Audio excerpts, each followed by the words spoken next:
This episode of the Capital G Show has been sponsored and paid by the Mega Man X lore.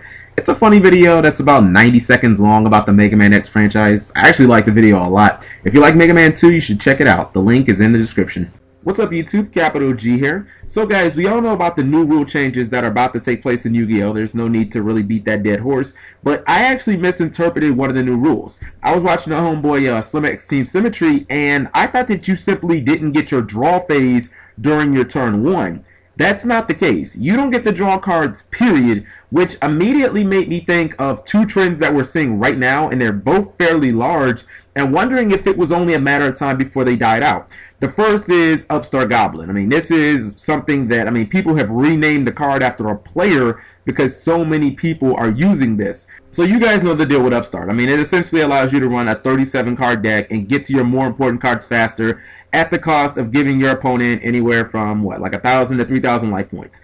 Here's the problem with Upstart moving forward. The whole point of Upstart is to blaze through your deck and get to your more important cards faster, but if you go first, you can't even activate Upstart, meaning any card that you would have drawn instead of Upstart is technically better. Now, I do understand that there are some cards that are just going to be dead turn 1 regardless, but if you're running 3 Upstarts after the rule changes take place, then it just seems like you're adding fuel onto the dead card fire. Why would you want to potentially run 3 cards, which the sole purpose is just to give you another card when you could have just drawn that card and you'd be able to use that card, but having Upstart means that you can't really do anything.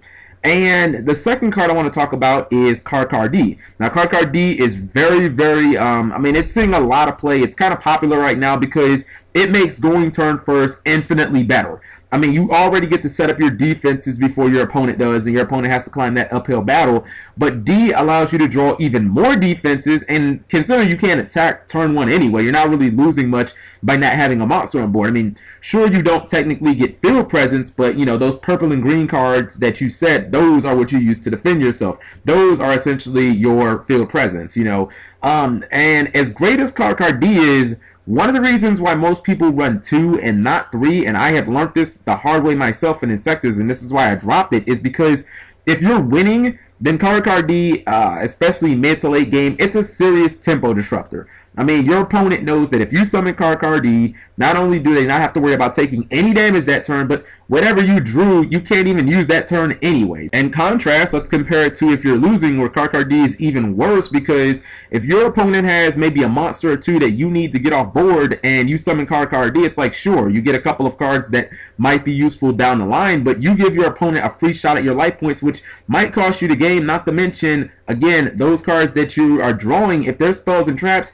you can't use them until your next turn. Your opponent really doesn't have a ton to fear, but, potentially like hand traps. So a lot of times CardCar D's playability after turn 1 goes downhill big time. And now that you can't even use the card turn 1, it's like, oh man, should I really even be playing 2 copies of this? How many times have you guys seen somebody playing Fire Fist and turn 6 they just randomly summon a CardCar D with monsters on board? It's like you don't need it at that point, so it just sits in your hand dead the whole time, and now you can't even use it turn 1. So I think that these 2 cards I think they're going to fall off the face of the earth, because I see both of them as serious liabilities moving forward, especially Upstart Goblin, because in theory you could have just drawn another card instead of the Upstart Goblin. The potential upside of Upstart Goblin is still nowhere near as high as CardCar D. So let me know what you guys think. I know some people were even talking about Galactic God made a very good video about if Upstart should even be limited, but